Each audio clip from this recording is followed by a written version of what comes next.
Assalamualaikum students, welcome to another video lesson. Today we are going to start our new chapter which is about direct and inverse variation. Chapter number is 6, page number is 72. Okay, let's start from the direct variation. When an increase or decrease in one quantity leads to an increase or decrease in other quantity, these quantities are in direct proportion or variation to each other. Okay अब हमारे पास अगर to quantities हैं, ठीक है, अगर एक quantity increase हो रही है उसके साथ दूसरी क्वांटिटी भी इंक्रीज़ हो रही है, या एक क्वांटिटी डिक्रीज़ हो रही है तो दूसरी क्वांटिटी भी उसके साथ डिक्रीज़ हो रही है, तो हम क्या कहेंगे कि both these quantities are in direct variation. Alright, if A ratio B is directly proportional to C ratio D, then A by B is equal to C by D. ठीक है, अगर A ratio B जो है directly proportion है C ratio D के, तो हम उसको इस तरह भी लिख सकते हैं A by B is equal to C by D. Alright, आपको पता है रेशियो को हम डिवीजन के फॉर्म में लिख सकते हैं, तो मैंने A by B लिख लिया, उसको इक्वल्स टू पुट कर दिया C by D के. Alright, okay, now turn your page number 73. यहाँ पे हमारे पास कुछ डायरेक्ट वेरिएशन की एग्जांपल्स हैं, लाइक टाइम एंड डिस्टेंस. आपके पास अगर ज़्यादा डिस्टेंस होगा कवर करने वाला, ठीक है, तो आपको उतना ही ज़्यादा टाइम रिक्वायर्ड होगा, ठीक है. इसी तरह एक और एग्जांपल है पीपल एंड पिज़्ज़ाज़ की, ठीक है. अब जितने ज़्यादा लोग होंगे उतने ज़्यादा पिज़्ज़ाज़ रिक्वायर्ड होंगे, ठीक है. लेंथ एरिया, अब जितनी ज़्यादा लेंथ होगी उतना ही ज़्यादा उसका ग्रेटर एरिया होगा, ठीक है. तो ये सारी की सारी एग्जांपल्स डायरेक्ट वेरिएशन की थी. Now turn your page number is 76, inverse variation. Inverse variation, when an increase or decrease in one quantity leads to a corresponding decrease or increase in the other quantity, the two quantities are said to vary inversely.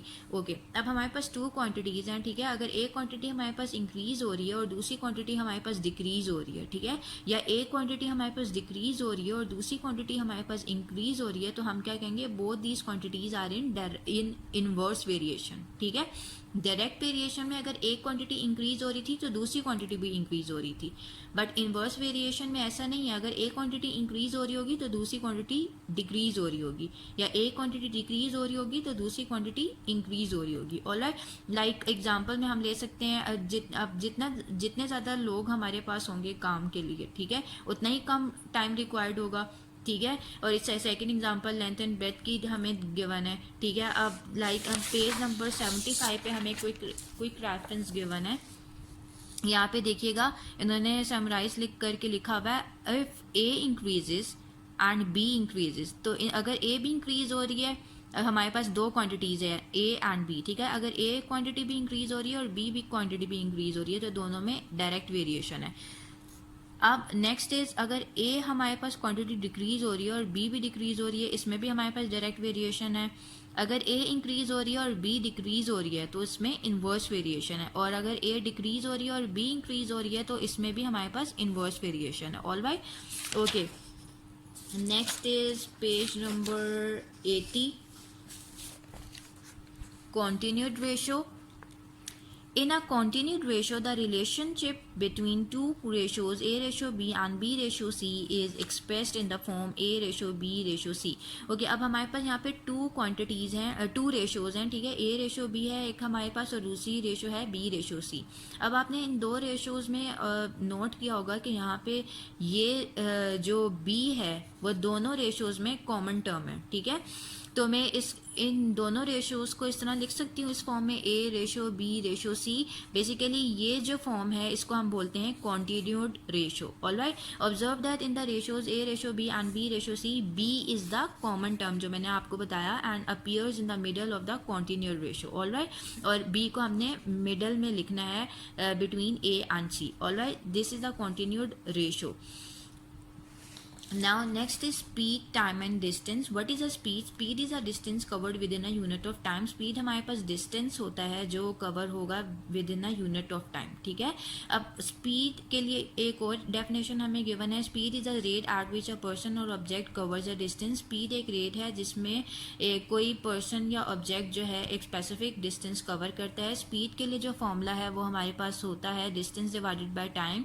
Underline this, ठीक है. Distance divided by time is a formula for speed if यहाँ पे example given है, if a बस travels a distance of 85 kilometre in 2 hours, अगर मेरे पास एक बस है जिसने 85 किलोमीटर डिस्टेंस ट्रेवल किया है इन 2 आवर्स, ठीक है, तो उसकी स्पीड फाइंड आउट करने के लिए हमें यही फॉर्मूला यूज़ करना पड़ेगा, डिस्टेंस को टाइम पे डिवाइड करना पड़ेगा। This is the distance 85 kilometre और टाइम क्या है 2 hours, 85 divided by 2 is equal to 47.5 kilometre पर आवर इज द स्पीड, ठीक है। हमने इस तरह फॉर्मूला यूज़ करते हुए अपनी स्पीड फाइंड आउट कर ली। All right, okay, now open page number 82, using proportions. According to the Islamic law of inheritance, the property and the money a man leaves behind must be distributed among his family in the following ratios, ठीक है। अब Islamic law के accordingly कोई भी जो भी बंदा अगर विरासत में कोई चीज़ छोड़ के जाता है, ठीक है, तो उसको फैमिली में डिस्ट्रीब्यूट हम लोग किस रेशो में करेंगे। अब विडो जो बेवा का शेयर होगा वो 1/8 होगा, जो रिमेनिंग बैलेंस जो प्रॉपर्टी का है वो है 7/8, ठीक है। अब इस 7/8 ऑफ द प्रॉपर्टी को हम डिस्ट्रीब्यूट करेंगे अमंग हिज चिल्ड्रन, ठीक है, जबकि जो सन का शेयर होगा वो twice the share of the daughter होगा, ठीक है।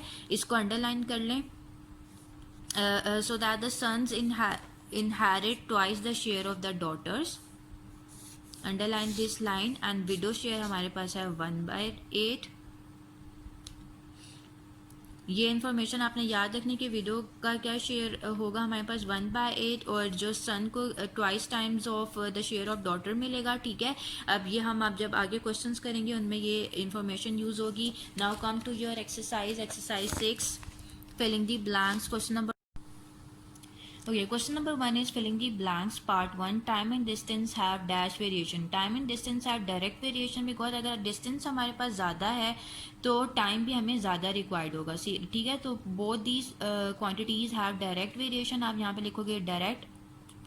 Part 2 is if 8 bags cost rupees 400, 16 bags will cost rupees dash. 8 bags की कॉस्ट 400 है, अगर बैग्स को मैं डबल कर दूं तो कॉस्ट भी डबल हो जाएगी, which is equal to 800। So आप यहाँ ब्लैंक में 800 लिखोगे। Third is when the number of workers increases the time needed to complete work is decrease. Number of workers increase होंगे तो हमें लेस टाइम रिक्वायर्ड होगा, ठीक है। तो यहाँ पे ब्लैंक में लिखोगे decrease. 4, the continued ratio for 2:3 and 3:4 is dash. The continued ratio for 2:3 and 3:4 is 2:3:4। अब यहाँ पे कॉमन टर्म आपको कॉमन नंबर यहाँ पे क्या नज़र आ रहा है 3। सो 3 जो है हम मिड में लिखेंगे between 2 and 4। So this is a continued ratio for 2:3 and 3:4. All right. Now fifth is distance is a product of dash and dash. Distance is a product of speed and time. अब ये speed and time का कैसे distance product होगा?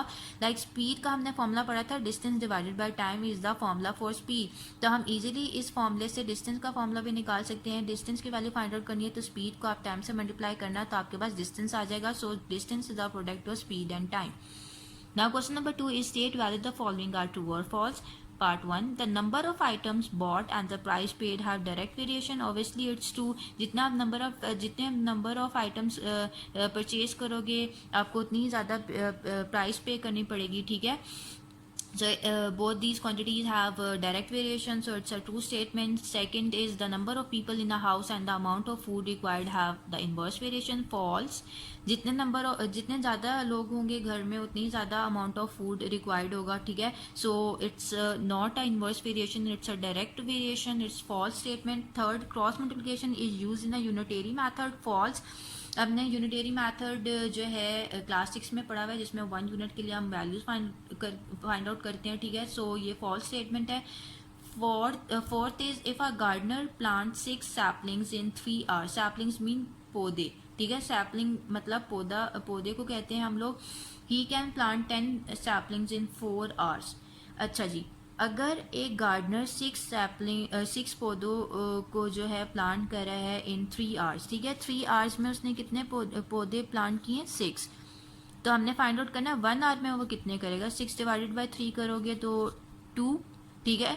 1 our में वो 2 पौधे plant करेगा। तो हमें टोटल बताना है 4 आवर्स में वो कितने प्लांट करेगा। तो 4 को आप 2 के साथ मल्टीप्लाई करो तो आपके पास आंसर आता है 8। So it's a false statement. यहाँ पे तो 10 सैपलिंग्स गिवन है बल्कि हमारे पास तो आंसर में 8 आ रहा है, so it's a false statement.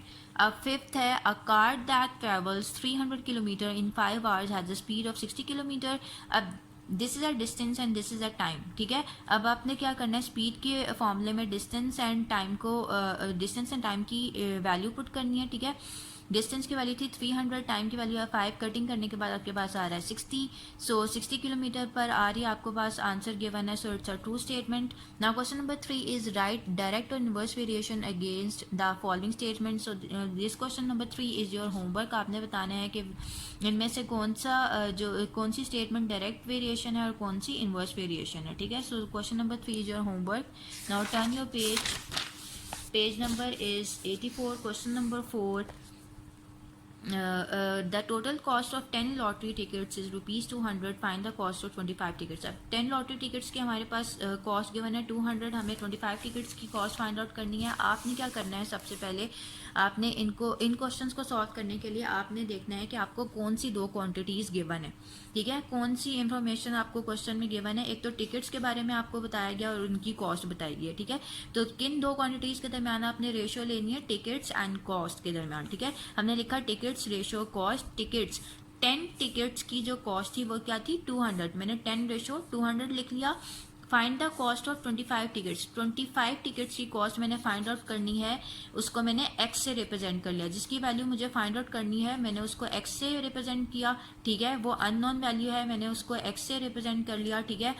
Obviously जितनी मैं नंबर ऑफ टिकट्स लूँगी उतनी ही मुझे कॉस्ट पे करनी पड़ेगी, ठीक है। तो both these quantities have direct variation. मैंने डायरेक्ट वेरिएशन होगा तो या तो आपने दोनों एरोज ऊपर पुट करने हैं या दोनों एरोज नीचे पुट करने हैं, ठीक है।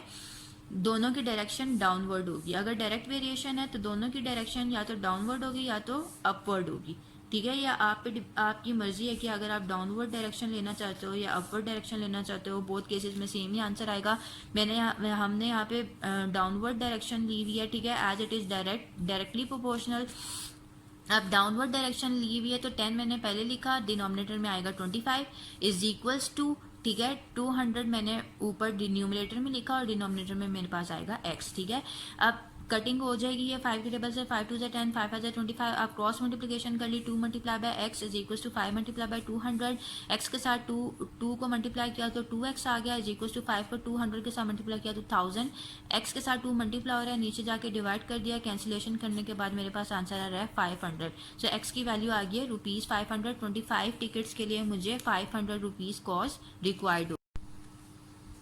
Okay, next is question number 5. The cost of 5 meters of cloth is rupees 1500. How many meters of the same cloth can be purchased for rupees 15,000? ठीक है, अब मेरे पास 5 मीटर क्लॉथ की जो कॉस्ट गिवन है वो है रुपीज़ 1500। हमें फाइंड आउट करना है how many meters of the same cloth can be purchase for rupees 15,000। अब हमें दो कौन सी क्वांटिटीज गिवन है, एक तो लेंथ ऑफ क्लॉथ गिवन है और एक हमारे पास उसकी कॉस्ट गिवन है, ठीक है।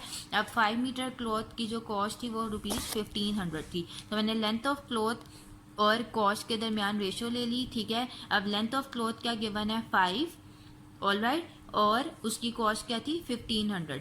अब length of cloth find out करनी है कि 15,000 रुपीज़ में कितनी लेंथ ऑफ क्लॉथ जो है हम लोग परचेज कर सकते हैं। तो हमने जो वैल्यू फाइंड आउट करनी है वहाँ पे हमने x लिख लिया, ठीक है, और उसकी कॉस्ट क्या थी 15,000। अब both these quantities have direct variation, ठीक है, तो मैंने दोनों एरोज को डाउनवर्ड पुट कर लिया, ठीक है। अब 5 ऊपर से नीचे डाउनवर्ड डायरेक्शन में एरो जा रहा है तो मैंने 5 को एज अ न्यूमरेटर लेना है और x को एज अ डिनोमिनेटर लेना है, एंड 1500 को एज अ न्यूमरेटर एंड 15,000 को एज अ डिनोमिनेटर लेना, ठीक है। तो मैंने क्या लिखा 5 by x is equal to 1500 divided by 15,000। यहाँ पे 1500 10 जा 15,000 होगा, ठीक है। क्रॉस मल्टीप्लिकेशन कर ली, x multiply by 1 is equal to x, 5 multiply by 10 is equal to 50। So 50 meter is the required answer. Alright, now question number 6 is Question 6 is, it is given that the increase in length of an elastic spring varies directly with the mass hang from it. If 50 kg produces an increase of 2.5 centimeter, how many kg would produce an increase of 7.5 centimeter? ठीक है, अब हमें दो कौन सी quantities given है जिनके दरम्यान हमने रेशियो लेना है, एक तो वेट गिवन है और दूसरा इंक्रीज इन लेंथ। अब 50 kg ने कितना इंक्रीज प्रोड्यूस किया, 2.5 सेंटीमीटर। और यहाँ पे फिर मैंने weight and increase in length के दरमियान रेशियो ले ली, 50 kg ने 2.5 मीटर इंक्रीज प्रोड्यूस किया, ठीक है। अब 7.5 मीटर इंक्रीज के लिए कितना वेट रिक्वायर्ड होगा वो हमें फाइंड आउट करना है। Both these quantities have direct variation, तो मैंने दोनों एरोज डाउनवर्ड पुट कर दिए। 50 divided by x is equals to 2.5 divided by 7.5 किया। यहाँ से डेसिमल पॉइंट जब रिमूव करूंगी नीचे आ जाएगा 10, और 7.5 से जब मैं डेसिमल पॉइंट रिमूव करूंगी तो ऊपर आ जाएगा 10। Both these 10 will be cancel out. 25 divided by 75 आ गया, ठीक है। मैंने क्रॉस मल्टीप्लिकेशन कर ली, x को 25 के साथ, 50 को 75 के साथ मल्टीप्लाई किया। आफ्टर मल्टीप्लिकेशन मेरे पास आंसर आ रहा है 25x is equals to 3750। x के साथ 25 मल्टीप्लाई हो रहा है, नीचे जाके डिवाइड किया। आफ्टर डिवीजन मेरे पास आंसर आ रहा है 150 kg। So this is your required answer.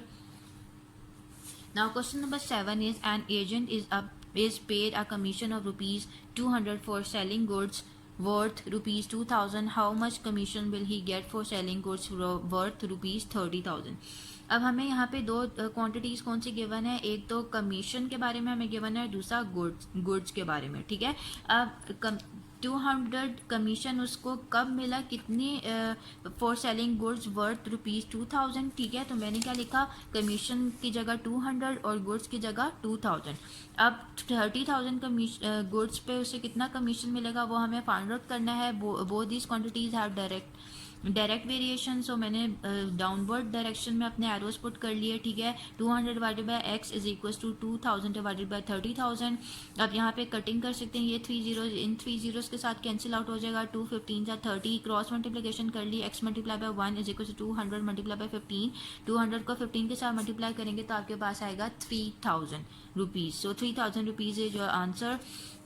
Now question number 8 is 150 kgs of sugar cost rupees 3000. How many kgs of sugar can be purchased for rupees 8500? अब 150 kg की sugar 150 kg sugar की cost जो है 3000 है, तो हमने बताना है 8500 रुपीज़ में हमारे पास कितनी केजीज जो है हम लोग परचेज कर सकते हैं, ठीक है। अब शुगर एंड कॉस्ट के दरमियान हमारे पास रेशो होगी, शुगर एंड कॉस्ट के दरमियान हमने अपनी रेशो शो करनी है, ठीक है। शुगर जब 150 kg शुगर जो है 3000 की कॉस्ट 3000 थी, अब हमने बताना है कि 8500 रुपीज़ में हमारे पास कितने केजी शुगर आ जाएगी, ठीक है। तो both these quantities have direct variation. मैंने डाउनवर्ड डायरेक्शन में अपने एरोज पुट किए, ठीक है। अब 150 divided by x is equal to 3000 divided by 8500 हो जाएगा। क्रॉस मल्टीप्लिकेशन की, x को मैंने 3000 के साथ मल्टीप्लाई किया, 150 को 8500 के साथ मल्टीप्लाई किया, यहाँ पे 3000 मल्टीप्लाई हो रहा है, नीचे जाके डिवाइड कर दिया। ये 2 जीरोज इन 2 जीरोज के साथ कैंसिल आउट हो गए, ये जीरो इस जीरो के साथ, तो 3 5 15, 85 multiply by 5 is equal to 425 kg। That means कि 8500 में हमारे पास 425 kg शुगर आ जाएगी। All right. Now question number 9 is if 7 sheets of paper weigh 28 grams, calculate how many sheets of that of the same paper would weigh 2.5 kg, ठीक है। अब wait और हमारे पास paper के दरमियान रेशो होगी, ठीक है। पेपर एंड वेट के दरमियान हम लोगों ने रेशो ले ली। पेपर जो है क्या गिवन था, 7 शीट्स ऑफ पेपर, और उनका वेट क्या था 28 ग्राम। और अब मैंने बताना है कि 2.5 जब केजी हमारे पास वेट होगा तो उसमें कितने पेपर्स शीट्स ऑफ पेपर्स हमारे पास आएंगी, ठीक है। तो अब 2.5 केजी गिवन है तो उसको हमने ग्राम में कन्वर्ट करना होगा by multiplying it by 1000। 2.5 KG को मैंने 1000 से मल्टीप्लाई किया तो 2500 ग्राम आ गया, ठीक है। ऑब्वियसली यहाँ से जब डेसिमल हटेगा नीचे आएगा 10, एक जीरो इसके एक जीरो के साथ कैंसिल आउट हो जाएगा। 25 को जब 100 से मल्टीप्लाई करेंगे तो 2500 ग्राम आ जाएगा, ठीक है। अब both these quantities have direct variation, तो 7 by x is equal to 28 divided by 2500 करना है, नॉट 2.5 kg। आपने kg को ग्राम में कन्वर्ट कर लिया था तो आपने ग्राम वाली वैल्यू लेनी है 28 डिवाइडेड बाय 2500, ठीक है। अब आपने क्रॉस मल्टीप्लिकेशन कर ली। क्रॉस मल्टीप्लिकेशन करने के बाद आपके पास 28 यहाँ पे मल्टीप्लाई हो रहा था, नीचे जा के आपने डिवाइड कर दिया, ठीक है। आप 17,500 डिवाइडेड बाई 28 करोगे तो आपके पास 625 शीट्स आ जाएगा। ऑलराइट। अब क्वेश्चन नंबर 10 है, a car travels 44 kilometre on 5 litres of petrol how for would it travel on 48 litres of petrol. ठीक है, अब एक कार है वो 48 किलोमीटर ट्रैवल करती है ऑन 5 लीटर्स ऑफ पेट्रोल। हमने बताना है how far would it travel on 48 litres of petrol. ठीक है, अब पेट्रोल और डिस्टेंस के दरमियान हमारे पास रेशियो होगी। पेट्रोल और डिस्टेंस के दरमियान हमने रेशियो ले ली। पेट्रोल कितना था गिवन क्वेश्चन नंबर 5 लीटर्स। ठीक है, 5 लीटर्स पेट्रोल था तो तब 44 किलोमीटर डिस्टेंस कवर हुआ। अब 48 लीटर्स पेट्रोल जब होगा तो कितना डिस्टेंस कवर होगा, उसके लिए आप लोगों ने वैल्यू फाइंड आउट करनी है उसकी। ठीक है, डिस्टेंस फाइंड आउट करना है, उसको आपने एक्स के से रिप्रेजेंट कर लिया। ठीक है, अननोन वैल्यू को as both these quantities have direct variation, तो आपने डाउनवर्ड डायरेक्शन में अपने एरोस पुट कर लिए। ठीक है, आपने 5 डिवाइडेड बाई 48 किया is equal to 44 divided by x किया। ठीक है, आपने क्रॉस मल्टीप्लिकेशन कर ली। ठीक है, अब 5 यहाँ पे मल्टीप्लाई हो रहा है, यहाँ पे जाके डिवाइड कर लिया। आफ्टर डिवीजन आपके पास आंसर आएगा 422.4 kilometers. Okay, so this is your required answer. Now question number 11 is a man walks 3 kilometer in 1 hour. एक मैन जो है वो 3 किलोमीटर जो है कवर करता है 1 आवर में, डिस्टेंस कवर करता है 1 आवर में। Find the distance he can travel in 18 seconds. और हमने फाइंड आउट करना है कि वो 18 सेकंड्स में कितना डिस्टेंस ट्रैवल करेगा। उसके लिए आपने डिस्टेंस एंड टाइम के दरमियान आपने रेशो लेनी है। ठीक है, अब 3 किलोमीटर डिस्टेंस उसने 1 आवर में कवर किया था। ठीक है, अब किलोमीटर को मैंने मीटर्स में कन्वर्ट करना है, so I have to multiply this quantity with 1000। मैंने इसको 1000 के साथ मल्टीप्लाई करना है तो ये मीटर्स में कन्वर्ट हो जाएगा। और 1 आवर में आपको पता है 3600 सेकंड्स होते हैं। ठीक है, अब 18 सेकंड में वो कितना डिस्टेंस कवर करेगा वो हमें फाइंड आउट करना है। Both these quantities have direct variation, तो 3000 डिवाइडेड बाय एक्स कर लिया और 3600 डिवाइडेड बाय 18 कर लिया। ठीक है, अब हमने क्रॉस मल्टीप्लिकेशन की।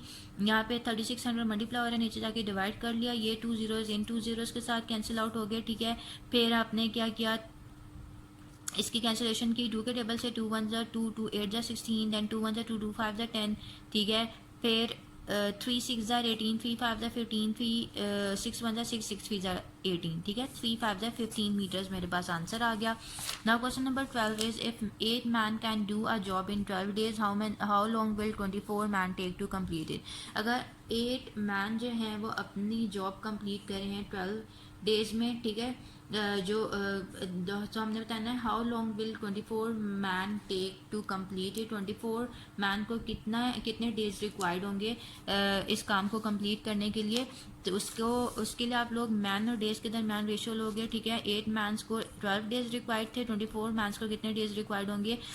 ऑब्वियसली ज़्यादा लोग होंगे तो कितने ही कम दिन लगेंगे। तो both these quantities have inverse variation. ठीक है, so as it is inverse proportion, तो एक एरो मैंने अपवर्ड डायरेक्शन में पुट किया और एक डाउनवर्ड डायरेक्शन में पुट किया। ठीक है, अभी आपकी मर्जी है कि आप फर्स्ट वाले को अपवर्ड डायरेक्शन में पुट करना चाहते हो या सेकंड वाले को। अगर आप फर्स्ट वाले को अपवर्ड में पुट कर रहे हो डायरेक्शन में पुट कर रहे हो एरो को, तो सेकंड वाले को आपने डाउनवर्ड डायरेक्शन में सेकंड वाले एरो को आपने डाउनवर्ड डायरेक्शन में पुट करना है।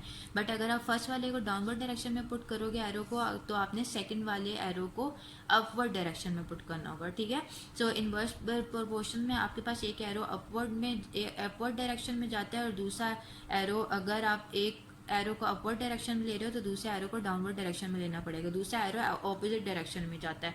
एक अगर अपवर्ड डायरेक्शन में है तो दूसरा डाउनवर्ड डायरेक्शन में हो जाएगा। अगर पहला डाउनवर्ड में है तो दूसरा अपवर्ड डायरेक्शन में हो जाएगा। ठीक है, सो अगर इसका ये जो एरो अपवर्ड डायरेक्शन में जा रहा है तो 24 डिवाइडेड बाई 8 करना पड़ेगा। ठीक है, 24 को मैंने एज अ न्यूमरेटर लेना है और 8 को एज अ डिनोमिनेटर लेना है। एंड 12 डिवाइडेड बाई एक्स होगा, because from top to bottom ये एरो आ रहा है। ठीक है, डाउनवर्ड डायरेक्शन में आ रहा है, तो हमने 12 को पहले और x को एज अ डिनोमिनेटर लेना होगा। ठीक है, देन क्रॉस मल्टीप्लिकेशन कर ली। x multiply by 24 is equal to 8 multiply by 12। ठीक है, 24 यहाँ मल्टीप्लाई हो रहा है, नीचे जाके मैंने डिवाइड कर दिया। कैंसिलेशन करने के बाद मेरे पास आंसर आ रहा है 4 days. So this is your required answer. Okay, question number 13 is if 6 men can do a piece of work in 20 days, how many extra men should be engaged to do the job in 15 days? Okay, अगर 6 men जो हैं 20 days में काम complete कर रहे हैं, ठीक है, मुझे बताना है कि कितने extra men required होंगे कि वो 20 days के बजाय 15 days में काम complete कर लें। ठीक है, उसके लिए हम क्या करेंगे, हमने men और days के दरमियान रेशियो लेनी है। ठीक है, अब 6 men जो है 20 days में काम complete कर रहे हैं तो 15 डेज में काम कंप्लीट करने के लिए कितने मैन रिक्वायर्ड होंगे वो हमें फाइंड आउट करना है। Both these quantities have inverse variation. मैंने क्या किया, एक डाउनवर्ड डायरेक्शन में एरो पुट किया और एक अपवर्ड डायरेक्शन में एरो पुट किया, ठीक है। अब 6/x इज इक्वल टू 15/20 कर लिया, क्रॉस मल्टीप्लिकेशन की, 15 यहाँ मल्टीप्लाई हो रहा है, यहाँ पे जाके डिवाइड कर लिया। सिंप्लीफाई करने के बाद मेरे पास आंसर आ रहा है 8 man. Extra man find out करने के लिए मैंने 8 को माइनस कर दिया 6 से, तो मेरे पास आ गया आंसर 2। मतलब 2 मैन मुझे और रिक्वायर्ड होंगे कि वो जो है काम 20 डेज के बजाय 15 डेज में कंप्लीट कर लें। All right. Okay, question number 14 is a man left savings of rupees 250,000 to his wife, 2 daughters and a son. Find the value of the shares that each received. अच्छा, अब एक आदमी ने इतने पैसे जो है विरासत में छोड़े हैं to his wife, two daughters and to a son. अब हमने फाइंड आउट करना है कि हर एक को कितना शेयर मिलता है। उसके लिए आप लोग सबसे पहले टोटल अमाउंट लिख लो विच इज इक्वल्स टू 250,000, ठीक है। Share of wife find out करने के लिए अभी आप लोगों ने पढ़ा था कि विडो का शेयर किस की क्या रेशियो या प्रोपोर्शन गिवन थी, 1/8। तो आपने 1/8 ऑफ द गिवन अमाउंट करना है 250,000, ठीक है। 1/8 को 250,000 से मल्टीप्लाई किया, सिंप्लीफाई करने के बाद आपके पास आंसर आ रहा है 31,250 रुपीज़। All right. अब रिमेनिंग अमाउंट फाइंड आउट करने के लिए आपने टोटल अमाउंट को शेयर ऑफ वाइफ से माइनस कर देना है, तो आपके पास आंसर आ रहा है 218,750। अब next is share of son ratio daughter लेना है, ठीक है। अब share of son ratio daughters आप लोग कैसे फाइंड आउट करोगे, उसका एक ही बेटा था और 2 डॉटर्स थी, ठीक है। तो मैंने 1 लिख लिया और यहाँ पे 2 लिख लिया। अब आपको पता है कि बेटों को twice of the share of daughter मिलता है, तो यहाँ पे मैंने उसको 2 से मल्टीप्लाई किया और यहाँ पर डॉटर्स के लिए 1 से मल्टीप्लाई किया, तो 2:2 आ गया, ठीक है। सम ऑफ रेशियोज लिया, 2 + 2 = 4। अब 1 सन का शेयर फाइंड आउट करने के लिए मैंने 2 को डिवाइड किया 4 पे, मल्टीप्लाई करना है इस अमाउंट के साथ, ठीक है। अब आप सिंप्लीफाई करने के बाद मेरे पास ये आंसर आ रहा है 109,375। So basically this is a share of son. All right. अब share of 2 daughters find out करने के लिए मैंने क्या किया, 2 / 4 मल्टीप्लाई बाय दिस अमाउंट, ठीक है। अब मल्टीप्लाई करने के बाद आपके पास जो शेयर आ रहा है शेयर ऑफ 2 डॉटर्स वो आ रहा है 109,375। अब ये 2 डॉटर्स का शेयर था। अब शेयर ऑफ 1 डॉटर क्या होगा, आपने सिंपली इस अमाउंट को 2 से डिवाइड कर देना है, तो आपके पास शेयर ऑफ 1 डॉटर आ जाएगा which is equals to this. All right. तो this is your answer. Okay, next question is question number 15. Mr. Latif left a property worth rupees 750,000. His family had to pay off a debt of rupees 50,000. The rest of the money has distributed to his 2 sons and a daughter. How much did each child receive? अच्छा, mister लतीफ़ ने इतने worth की property विरासत में छोड़ी है, ठीक है। उसकी फैमिली को इतने 50,000 का कर्जा देना है, ठीक है। अब उसकी जो बाकी जो कर्जा देने के बाद जो अमाउंट बचती है वो उसने उस अमाउंट को डिस्ट्रीब्यूट होना है between 2 sons and a daughter, 2 sons और एक डॉटर के दरमियान, ठीक है। अब हमने बताना है how much did each child receive, हर एक चाइल्ड को कितना शेयर मिलेगा। उसके लिए आपको क्या सबसे पहले तो टोटल अमाउंट लिख लेनी है विच इज इक्वल टू 750,000। पे एज डेट रुपीज़ 50,000। आपने रिमेनिंग अमाउंट के लिए दोनों क्वांटिटीज़ को माइनस कर दिया, तो आपके पास इतने अमाउंट उसने कर्जे में दे दिया, ठीक है। इतने अमाउंट फैमिली ने कर्जे में दे दी, ठीक है। अब रिमेनिंग अमाउंट के लिए आपने दोनों वैल्यूज़ को माइनस किया, तो आपके पास आ रहा है 700,000। अब share of son ratio daughter के दरमियान आप लोगों ने रेशियो लेनी है। 2 सन्स थे और 1 डॉटर था। आपको पता है कि हमेशा जो है सन का शेयर क्या होता है, twice of the share of daughter. तो हम यानी इसको 2 को 2 के साथ मल्टीप्लाई किया और 1 को 1 के साथ मल्टीप्लाई किया, 2 × 2 = 4, रेशियो 1 आ गया। सम ऑफ रेशियोज करनी है, 4 + 1 = 5। तो share of 2 sons find out करने के लिए आपको क्या करना पड़ेगा, 4 / 5 मल्टीप्लाई बाय ये जो रिमेनिंग अमाउंट आई थी 70,000। All right. तो आपने क्या किया, 4 / 5 मल्टीप्लाई बाय 700,000 से मल्टीप्लाई किया। आपके पास सिंप्लीफाई करने के बाद आंसर आ रहा है 560,000, ठीक है। अब share of 1 son find out करने के लिए आपने इस वैल्यू को डिवाइडेड बाय 2 कर दिया, तो 280,000 आपके पास आंसर आ गया। अब share of daughter find out करने के लिए आपने क्या करना है, 1 / 5 मल्टीप्लाई बाय जो रिमेनिंग अमाउंट थी 700,000 रुपीज़।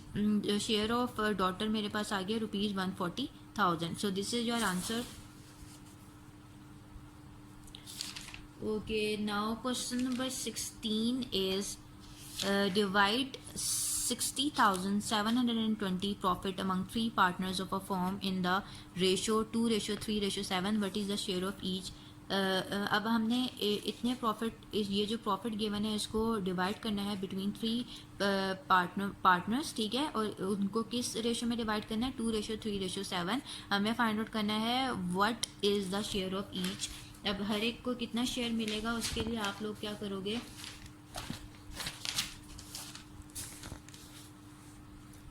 टोटल प्रॉफिट गिवन था 60,720, रेशो गिवन थी 2:3:7. वही काम करना है, सम ऑफ रेशो कर ली 2 + 3 + 7 = 12. Profit of one partner 2 divided by 12 multiply by this amount. तो आपके पास आंसर आएगा सिंप्लीफाई करने के बाद 10,120. Profit of second partner 3 divided by 12 multiply by this amount. Solve करने के बाद आपके पास आंसर आएगा 15,180.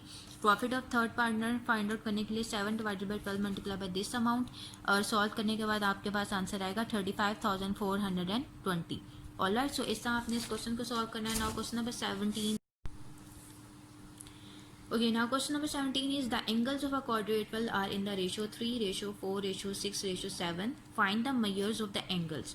अब हमारे पास क्वाड्रेटरल के एंगल्स गिवन है रेशो में. क्या रेशो है उनकी? 3:4:6:7. हमें एंगल्स फाइंड आउट करने हैं, ठीक है. आपको पता है sum of the angles of the quadrilateral 360 degree के इक्वल होता है, ठीक है.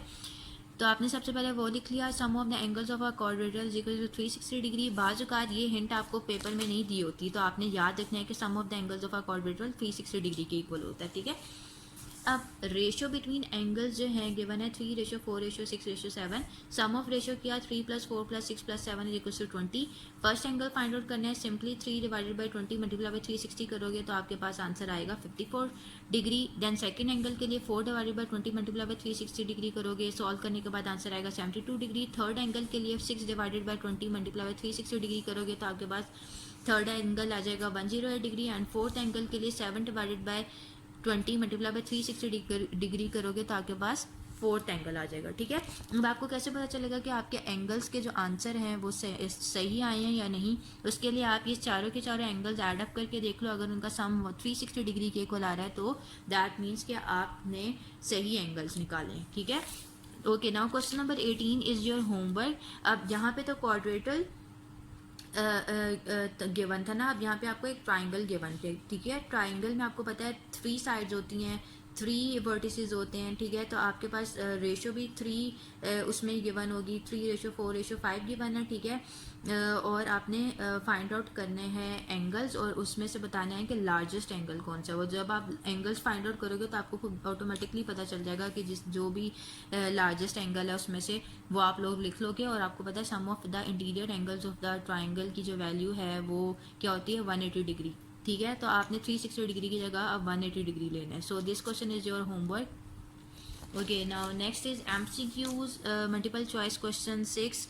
ये मल्टीपल चॉइस क्वेश्चंस आप लोग खुद सॉल्व करेंगे जिस तरह आपने एक्सरसाइज के क्वेश्चंस किए हैं. फिल इन द ब्लैंक जो डिटेल मैंने आप लोगों को बताई है, एक्सप्लेन किया है, उसी के अकॉर्डिंगली ये सॉल्व होंगे मल्टीपल चॉइस क्वेश्चन, ठीक है.